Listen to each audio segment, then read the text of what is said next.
ರಾಜಧಾನಿ ಬೆಂಗಳೂರಿನ ವ್ಯಾಪ್ತಿಯಲ್ಲಿ ಕಸದ ಟೆಂಡರ್ನಲ್ಲಿ ದೊಡ್ಡ ಮಟ್ಟದ ಅವ್ಯವಹಾರ ಆಗಿದೆ ಅನ್ನುವಂಥ ಆರೋಪವನ್ನು ಬಿಜೆಪಿ ಮಾಡ್ತಾ ಇದೆ. ವಿಪಕ್ಷ ನಾಯಕ ಆರ್ ಅಶೋಕ್ ಈ ಆರೋಪವನ್ನು ಮಾಡಿರೋದು. ಟೆಂಡರ್ ಕೊಟ್ಟಿದ್ದಾರೆ, ಅದರಲ್ಲಿ 10,000 ಕೋಟಿ ಕಿಕ್ ಬ್ಯಾಕ್ ತೆಗೆದುಕೊಂಡಿದ್ದಾರೆ.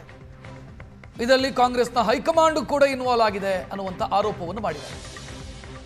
ಈ ಆರೋಪಕ್ಕೆ ಮುಖ್ಯಮಂತ್ರಿ ಡಿ ಕೆ ಶಿವಕುಮಾರ್ ಉತ್ತರ ಕೊಟ್ಟಿದ್ದಾರೆ. ಯಾವ ತನಿಖೆ ಬೇಕಾದರೂ ಮಾಡಲಿ, ನಾನು ತನಿಖೆಗೆ ಸಿದ್ಧನಿದ್ದೀನಿ. ನಾನು ಮುಖ್ಯಮಂತ್ರಿ ಆಗಿರೋದು ಈ ಬಿಜೆಪಿ ನಾಯಕರಿಗೆ ತಡ್ಕೊಳ್ಳೋದಕ್ಕಾಗ್ತಾ ಇಲ್ಲ.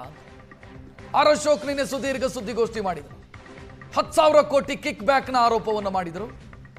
ಟೆಂಡರ್ನಲ್ಲಿ ಬ್ಲ್ಯಾಕ್ ಲಿಸ್ಟ್ ಆದಂಥ ಕಂಪನಿಗೆ ರಾಮ್ಕಿ ಅನ್ನುವಂಥ ಕಂಪನಿಗೆ ಟೆಂಡರ್ ಕೊಟ್ಟಿದ್ದಾರೆ ಅನ್ನೋ ಆರೋಪವನ್ನು ಮಾಡಿದರು.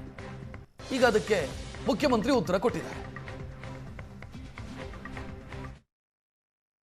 ಇಡೀ ಬೆಂಗಳೂರೇ ಬೆಚ್ಚಿ ಬೀಳುವಂತ ಒಂದು ದೊಡ್ಡ ಹಗರಣ. ಕಸದ ಹೆಸರಿನಲ್ಲಿ 36,000 ಕೋಟಿ ಕಾಂಗ್ರೆಸ್ ಸರ್ಕಾರ 36,000 ಕೋಟಿ ಲೂಟಿ ಮಾಡಿರುವ ದಾಖಲೆಗಳು ಇಲ್ಲೆಲ್ಲ ದಾಖಲೆಗಳಿದೆ. ಇಷ್ಟು ದಾಖಲೆಗಳು ಕಸದ ದಾಖಲೆಗಳಿದೆಲ್ಲ. ಈ ಕಸದ ದಾಖಲೆಗಳನ್ನೆಲ್ಲ ಇವತ್ತು ನಾವು ಬಿಡುಗಡೆ ಮಾಡ್ತಾ ಇದ್ದೀವಿ. ಇದು ಪ್ಯೂರ್ಲಿ ಡೆಲ್ಲಿಯ ಕಂಪನಿ. ಇದು ಈ ಟೆಂಡರ್ ಹೆಸರೇ ಹೈಕಮಾಂಡಿನ ಕಪ್ಪ ಕಾಣಿಕೆ ಟೆಂಡರ್. ಇದು ಈ ಹಗರಣ 36,000 ಕೋಟಿಯಲ್ಲಿ 10,000 ಕೋಟಿ ಕಿಕ್ ಬ್ಯಾಕ್ ತಗೊಂಡಿದ್ದಾರೆ. ಇದು ಪ್ರತಿ ವರ್ಷ ಕಾರ್ಪೊರೇಷನ್ ಅಲ್ಲಿ ಏನ್ ಟೆಂಡರ್ ಮಾಡ್ತಾ ಇದ್ರು, 1 ವರ್ಷಕ್ಕೆ ಟೆಂಡರ್ ಮಾಡ್ತಾ ಇದ್ರು. ಅಮ್ಮಮ್ಮ ಅಂದ್ರೆ 2 ವರ್ಷ. ಇವ್ರೇನ್ ಮಾಡಿದ್ದಾರೆ, 30 ವರ್ಷದ ಟೆಂಡರ್, ಇನ್ನೊಂದು ಅಡಿಷನ್ ಅಂದ್ರೆ ಪ್ಲಸ್ 35 ವರ್ಷ ಅಂದ್ರೆ 65 ವರ್ಷದ ಟೆಂಡರ್. ಇದು 35 ಇಯರ್ಸ್ ನ ಎಕ್ಸ್ಟೆಂಡ್ ಮಾಡಬಹುದು. ಈ ಹಗರಣ ಯಾಕಾಗ್ತಾ ಇದೆ ಅಂದ್ರೆ, ಇವಾಗ ಯಾರು ಕೊಟ್ಟಿದ್ದಾರೆ ರಾಮ್ಕಿ ಕಂಪನಿ, ಇದನ್ನ ಕಪ್ಪು ಪಟ್ಟಿಗೆ ಸೇರಿಸಿದೆ.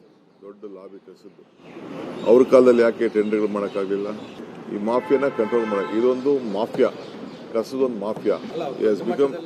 ದೊಡ್ಡ ಮಟ್ಟದಲ್ಲಿ ಆರೋಪ ಮಾಡಿದ್ರು.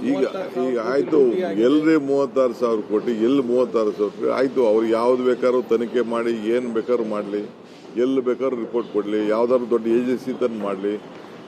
36,000 ಬೇಡ, ಬರೀ 10 ಕೋಟಿ ರೂಪಾಯಿಂದ ಏನಾದ್ರು ಮಿಸ್ಯೂಸ್ ಆಗಿತ್ತು ಅಂದ್ರೂ ತನಿಖೆ ಮಾಡಿಸಿ.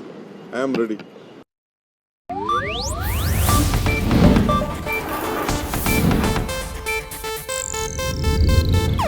ಇದು ಏಷ್ಯಾನೆಟ್ ನ್ಯೂಸ್ ನೆಟ್ವರ್ಕ್ ಪ್ರಸ್ತುತಿ.